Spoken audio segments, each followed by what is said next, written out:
Today we're going to talk about... Alright guys, for those that haven't subscribed already, make sure you click that little subscribe button, notification bell as well. We just want a light little tap to make sure you know when the videos are dropping in. We did drop a video, bright and early in the morning the other day, so you don't want to miss a drop like that. Obviously, don't get me started on the Euros.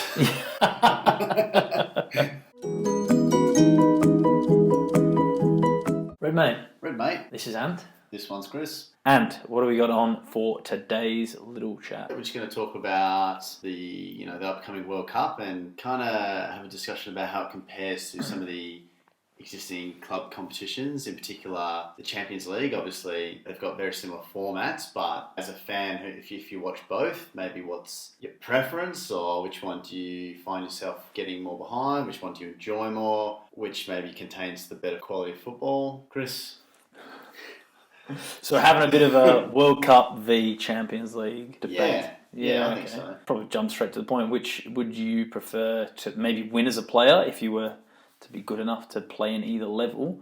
As a fan, which one do you think stands out to you? Which one's bigger? Which one's better? Which one do we see the best football? For me, I remember as a kid watching World Cups, and I guess the biggest thing in my mind is the fact it's one every 4 years. So it does make it quite special, the fact that if you win it, your next chance is 4 years later, or the fact that I remember as a kid, you'd watch one and you might be 7 years old and you think, the next one I'm going to be 11, and the next one I'm going to be 15, and it's it just seems so massive at the time. But at the same time, my memories of also watching Champions League as a kid, even though it's more frequent, it's obviously every year, it does seem like such a glorified competition. And my memories of Liverpool winning it when I was quite young in 2005 was so big. So I think for me as a person, and if I was a player, I've got a real soft spot for the Champions League, and I do think it's special. And maybe as a whole, I would always I value club competitions over national teams. What about you? Yeah, I'd probably fall in that same category where I definitely relate to that,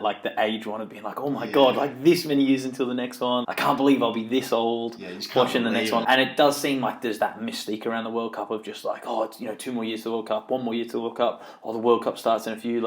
Can't wait for those games back to back of where we're seeing different players, and especially the group stage, there is a real good feel factor around the group stage, especially living here in Australia for some of those back end ones. When there's some good times, good crossover times, you can get a couple of games there in a row where you might stay up late towards that school, or you might be a little bit tired going to work, or whatever. Be this is actually achievable to watch two, catch the replay of the third, or things like that at convenient times. Yeah. And that is a really cool and special thing. Obviously, something like the Champions League, we do have a lot of games that kick off at the same time, but you maybe wouldn't necessarily stay up or get up at a stupid time here in Australia to watch 2 group stage games for someone other than your side. Yeah. Whereas with the World Cup, you may make exceptions to that. And across the board, you will see people getting up at silly hours to watch games where they have no real say or allegiances to sides. Having said that, though, I definitely fall on the side of Champions League. Again, probably similar to you, club means a little bit more to me than country. Maybe we're a bit of an outlier in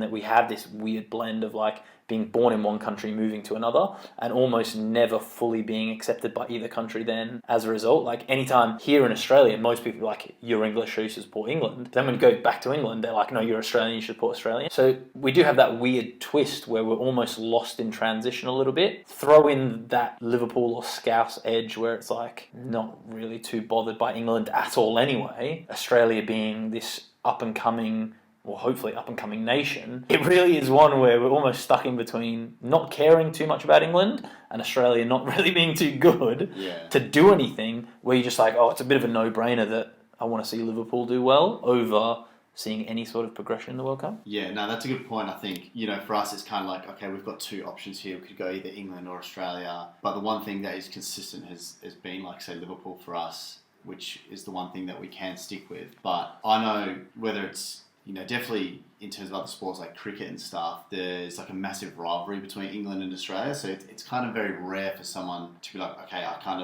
I like both of these teams because, you know, when you like the Ashes on or whatever, it's very kind of like back and forth with the banter and everyone kind of like, oh no, we're Australia, we want England to lose. And even like things like the rugby, I think Australia consistently want to get like one over the Poms kind of thing, which I have no issue with because, like I said, I'm not like a passionate England fan. And yeah, whether or not we've got our situation of kind of having the two countries rather than someone who's just kind of born in one and just lived there the whole life, they've only got that one option. But yeah, it's also blended with the Liverpool factor. What would you say provides the better quality of football out of the two? Oh, I think hands down it's the Champions League for me. I think across the board, yeah, obviously we are expanding the group stages and things like that, so there are some smaller teams coming into the Champions League, but across the board, each of these clubs has the capacity and potential to bring in the best players to have hopes of winning the Champions League. So, you know, when we get to that quarter-final, semi-final, final stage, these are literally the best players in the world playing against one another. Barcelona, Real Madrid,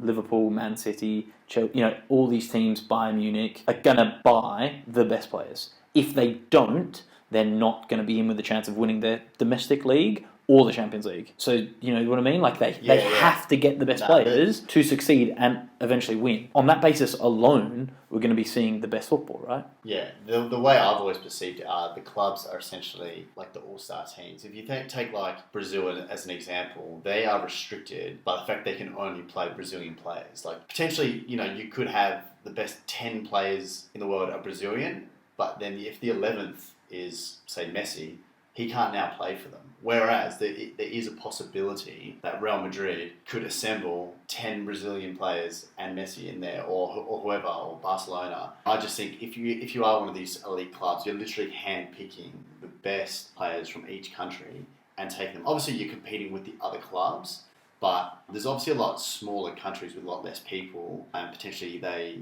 have a number of sports that are quite popular, so you just see that over the years they never do that well in comparison to a lot of the big ones, but they're obviously restricted. If for some reason that club came into a lot of money, all of a sudden they probably could attract some of the better players, and then a club team from that country could do much better. Yeah, I think even within that, on that like small nation, smaller club, the smaller club could start implementing strategies or overall plans and projected pathways to move forward, even if they haven't had a takeover.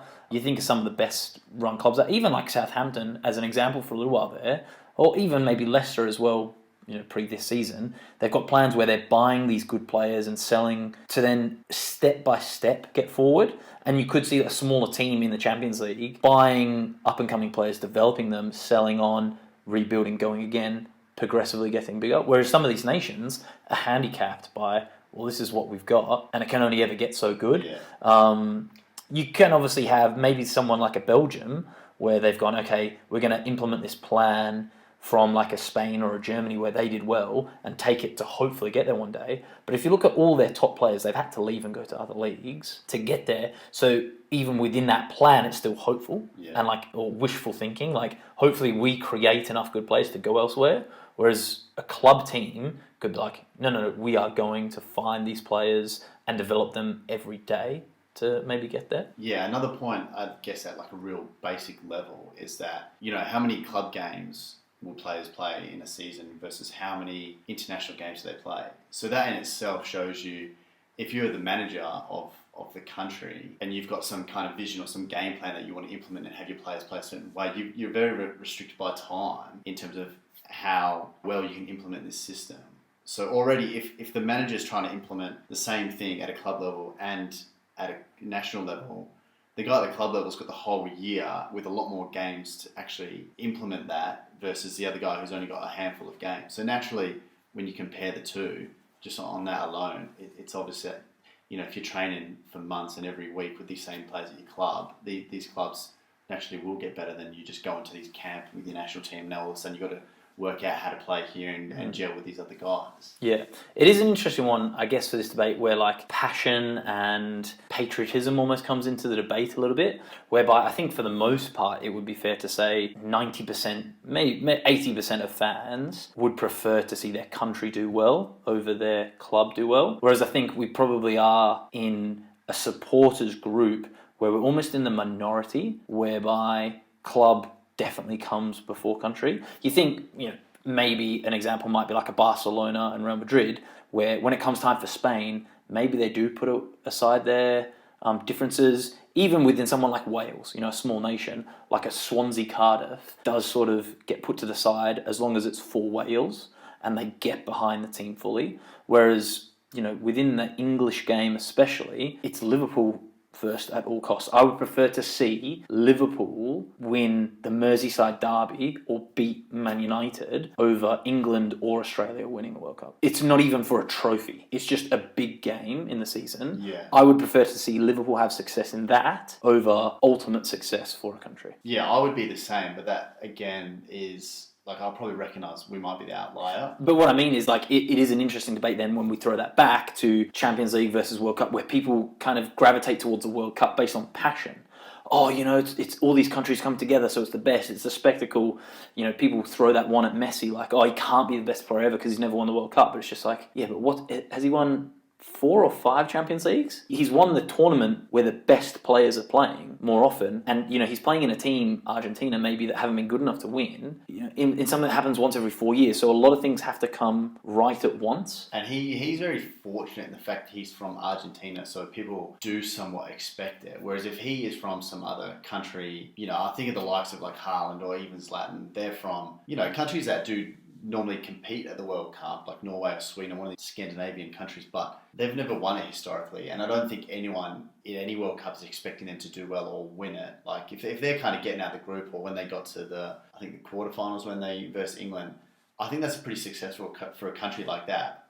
But people will hold Messi to a standard that like you said, he has to win the World Cup to be considered the greatest. But the fact he's from Argentina is almost like a negative now that he's now got that expectation, because someone like Zlatan, no one would be like, oh, this guy has to win a World Cup for him to be any good, because everyone's like, oh, he's coming from Sweden, so no they're not going to really win it. No one's expecting him to win. But for Messi, he's from Argentina, why can they not win? But like you said, he's proved at a club level. If he was from another country, you probably wouldn't even expect him to do that. He's just got to kind of cop on the chin. There's a lot of quality players that probably never even go to World Cups, or they might go to one in their lifetime just because the country can't make it. You're restricted by the talent pool of the people born in your country. You can't, like you said, move to a different country and go through all these different systems and play in all these different leagues and get better as a player and therefore win these trophies. You're restricted by everyone else. Yeah. No, I agree. And I think maybe we're going down this messy rabbit hole, but it is one of those examples where he stands out in those club teams and he's winning those club honours consistently versus, with the national team, they've maybe not had the best at this time and he's dragged them so far to finals and things like that. But yet people have this view of the World Cup is the highest standard, and because he couldn't do it there, he's never, he's not good enough. And maybe kind of that, Gerrard won, he never won the Premier League title. It's because Liverpool had a pretty average team. Their best team was still never good enough with him and Torres and all the rest of it. And it's almost like a stick to beat him with, never won the Premier League. It's just because he was never in a team good enough. And it's the same there. Messi can't perform on the big stage. It's he's never been in a team that's good enough to win it once every 4 years, in these outliers. Yeah. But he's proven consistently time and time again, he turns up on the big stage, be it in the league or be it in the Champions League. And I think bringing it round then to the point is the Champions League is where we see those players who can consistently turn up. The clubs are going to be able to sign you here, there. You're not good enough, time to let you go, bring in someone bigger and better, to see the best players on the biggest stage. And for me, I would prefer to see my team as a fan, and if I was a player, I'd probably prefer to win Champions League medals over World Cup medals. Yeah, me too. I think we've touched on already, it's probably that blend of already, typically as a Liverpool fan and maybe other clubs in the north of England will favour a club over country. But then secondly, our particular circumstance of kind of having two countries, even if we were super patriotic, the loyalty is already split. So compared us to someone born and raised still living in England, we're already kind of half that, because we're no, we do like England, but we also like Australia. So we have to kind of divide our support in two, which it kind of feels like for you and I, we kind of put that whole thing to a side and go, okay, we won't worry too much about that and let's just focus on Liverpool, and that means a lot more to us. But yeah, I definitely think that the Champions League is a higher standard of football. And then also as a fan, I want to see Liverpool win that ahead of kind of any country. But I guess already it's a bit biased or a bit rigged because, like I've just mentioned, there's no country that I'm like, oh, I'm desperate to see them do well. Like, if Australia are playing a game, of course I want them to win, and I will watch and I'll get behind them. But for me, that's just like a preference kind of thing. I definitely prefer them, or maybe this players in that team I could draw similarities to myself. Oh, this guy's Australian. Oh, this guy's from Perth, maybe. So yeah, I live in Perth. That's like another local lad or whatever. But yeah, I'm not there having that strong identity as like, oh, I'm 100% Australian, because already in the back of my mind, I kind of know that to be false. Whereas I'm there like, oh, I can definitely get behind Liverpool if I'm born there and I've supported them my whole life. That's just kind of the fortunate thing that no matter what country you go to, there's people that will probably support Liverpool. And like we touched on in a previous video, there's supporter clubs all around the world, and it's something that you can still get behind no matter what country you're from. Yeah, I like that. Yeah. So that kind of concludes our chat, I think. We've got it down as Champions League, maybe having the better players, the better platform to see the best football. However, I guess the jury's out on which means more, depending on, you know, maybe where you come from and which team you support as well. I think we can admit that we are the minority. Like, certainly when I speak to other people, it seems like my view is definitely the outlier, and everyone else is like, what? That's crazy. Yeah. I don't know if that's your experience. No, yeah, I definitely experienced the same. Like, you know, it's the World Cup, like this means the most. It's the biggest. It's the biggest sporting event in the world and things like that. There's a lot of people that watch it, but like I said at the very start, like 1 every 4 years does make it really special. No, I can hear that for sure. Unfortunately for me, there's no team that I'm so passionate about competing in it that kind of makes the competition as special. Obviously, don't get me started on the Euros. One for another time. There you have it, guys. Make sure you get stuck into the comments as well. Let us know, have we got it well off there? World Cup is by far the biggest and best football. Are you with us as well that the Champions League is where it's at? Anthony, anything to add? Something about likes, comments, bell button, anything to add on that one? Yeah, drop us a like. If you missed the start, if for some reason you started this video halfway through, hit the subscribe button. If you already have, hit the bell button on there so you get notified. We did drop a video, bright and early in the morning the other day. So you don't want to miss a drop like that, or any of them really. So yeah, make sure you're on board. Cool. That was Red Mate. Red Mate. Thanks.